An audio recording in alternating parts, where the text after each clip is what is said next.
हे आपका स्वागत है। मैं विवेक बिंद्रा, मोटिवेशनल स्पीकर। आज एक ऐसे इंसान की बात करूंगा, हो सकता है आपकी आत्मा कांप जाए।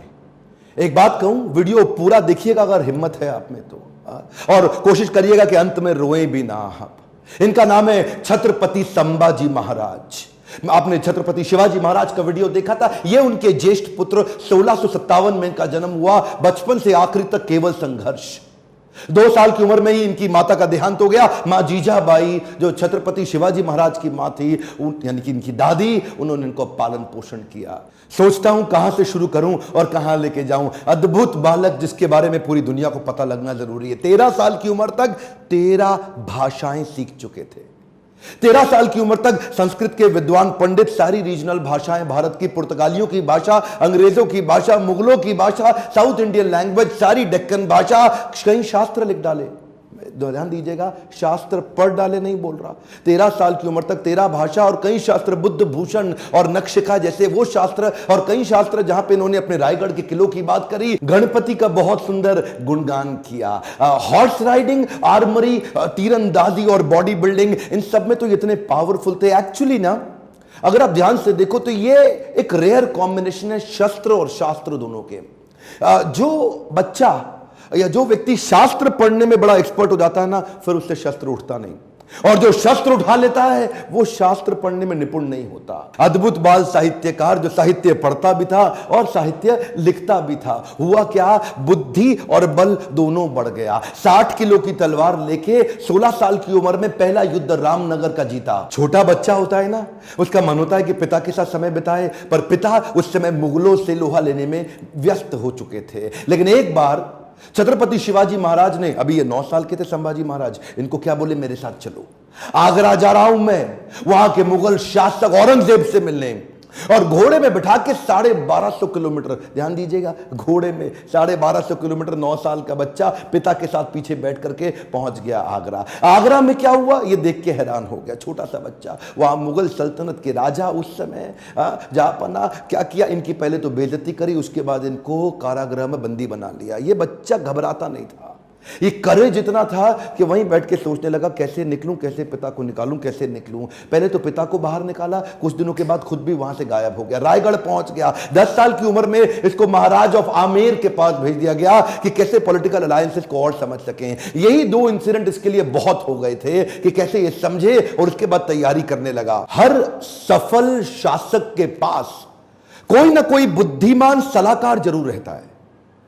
चंद्रगुप्त मौर्य के पास चाणक्य पंडित थे, जिन्होंने धनानंद के सारे साम्राज्य को उखाड़ा था।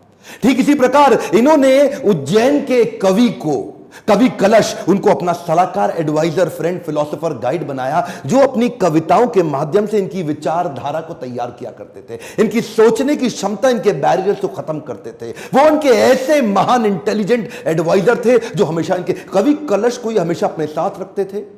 पिता भी युद्ध लड़ने में बिजी थे, इन्होंने 19 साल की उम्र से पिता के पीछे से अपने रायगढ़ के किले को संभालना शुरू कर दिया। 23 साल की उम्र में 1681 में पिता छत्रपति शिवाजी महाराज, वीर मराठा, उनका देहांत हुआ। इन्होंने 1 मिनट समय नहीं देर गवाया, तुरंत तैयारी करी।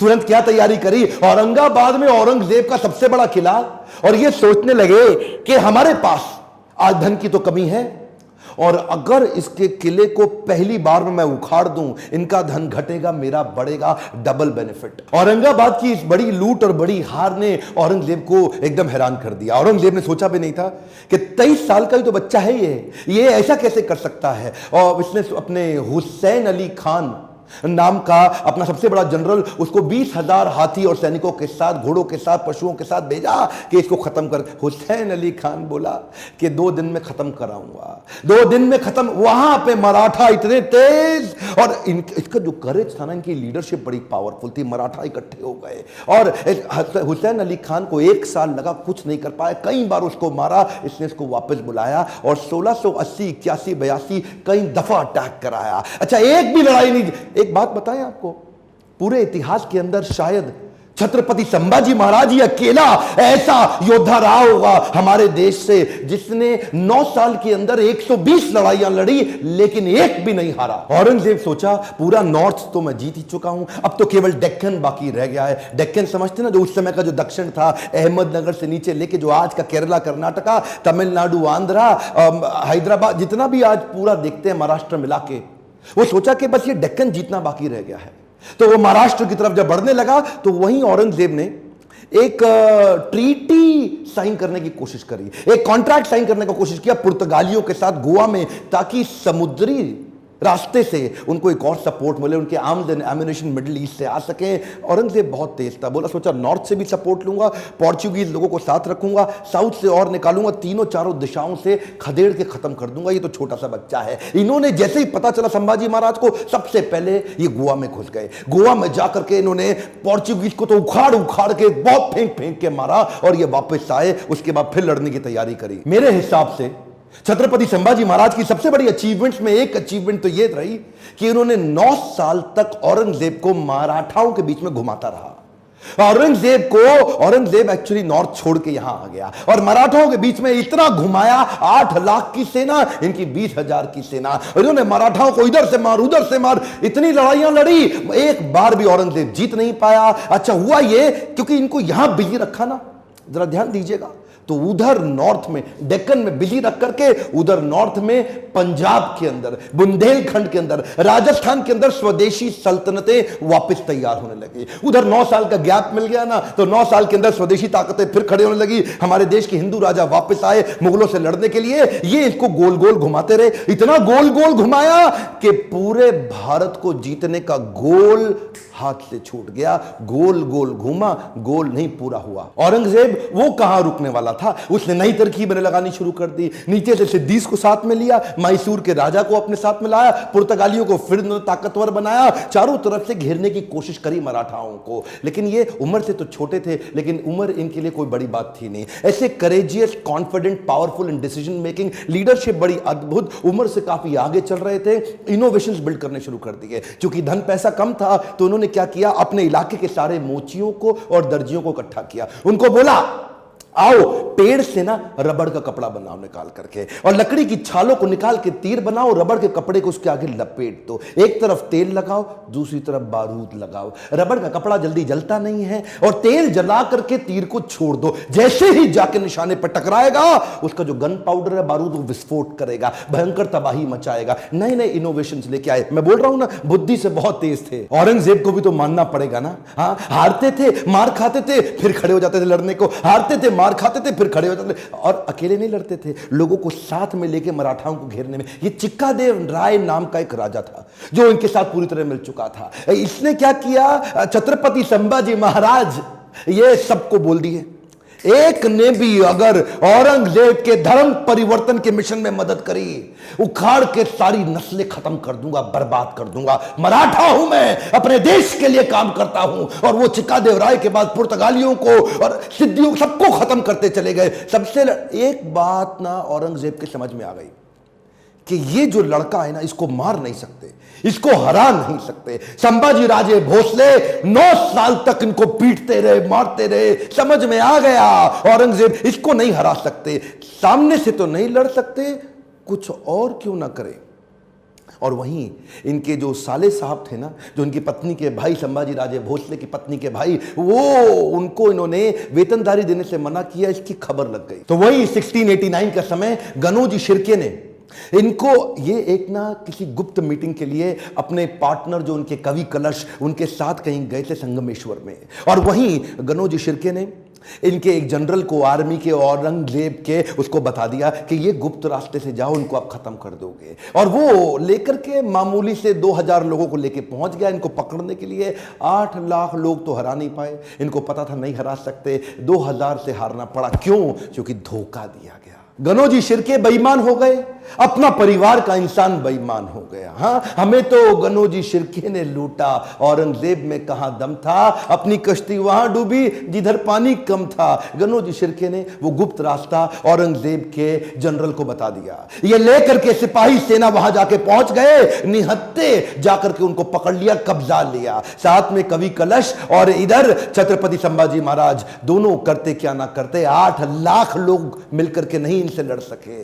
चोरी से इनको जाके पकड़ लिया। औरंगजेब अंदर तक खुन्नस खाया हुआ था संभाजी महाराज से। कवि कलश संभाजी महाराज को लेके ऊंट से उल्टा टांग दिया, उल्टा टांग के पूरे शहर में घुमाया, बहुत मारा पीटा, लोगों को बोला इन पे मूत्र त्यागो, इनको मारो, पत्थर फेंको। उसके बाद बुला के बोला 3 प्रश्न, मराठा किंगडम मेरे हवाले कर दो, ट्रिब्यूटरी प्रिंस बना दूंगा, जो सोना गहना छुपाया चोरी किया है मुझको वापस कर दो, और किसने तुम्हारी मदद करी उसका नाम बताओ, तीसरा अपना धर्म परिवर्तन कर लो। ये 3 काम कर लो, आज ही जीवित बचोगे और मेरे साथ रहोगे, ताकतवर बना दूंगा तुमको। संभाजी महाराज और कवि कलश की आंखों में इतना सा भी डर नहीं था। उसको बोले कि मैं मराठाओं की जमीन तुम्हारे नाम नहीं करूंगा, अपने धर्म का बलिदान नहीं करूंगा, 1000 बार मारो, अगली बार फिर जन्म लूंगा, अपने ही धर्म में लूंगा। रुका नहीं औरंगजेब। इन दोनों ने अन्न जल का त्याग कर दिया और शरीर को लेकर सुन्न हो गए।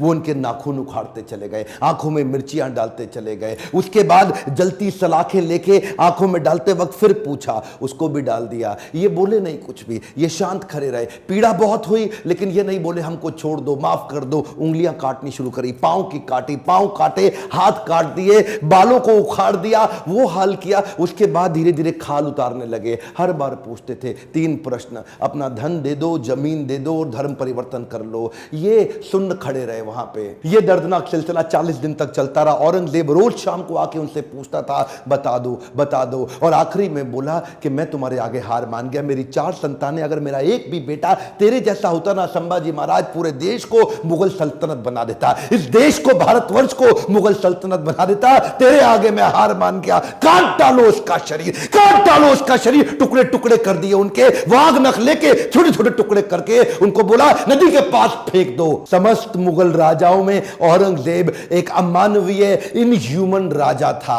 बहरहाल मौका मिल गया सारे मराठाओं को एक होने का। उन्होंने शरीर के टुकड़े उठाए शंभूजी महाराज के, उनको सिल के उनका अंतिम संस्कार किया। लेकिन अब हर घर महल बन गया, हर औरत सेना में आ गई, हर पत्ता तीर बन गया। देश धर्म पर मिटने वाला शेर शिवा का छावा था, महापराक्रमी परम प्रतापी एक ही शंभू राजा था। सारी मराठा कम्युनिटी एक हो गई और उसके बाद दोबारा युद्ध छेड़ा गया। खत्म हो गया दक्कन का सुल्तान बनने का उसका सपना।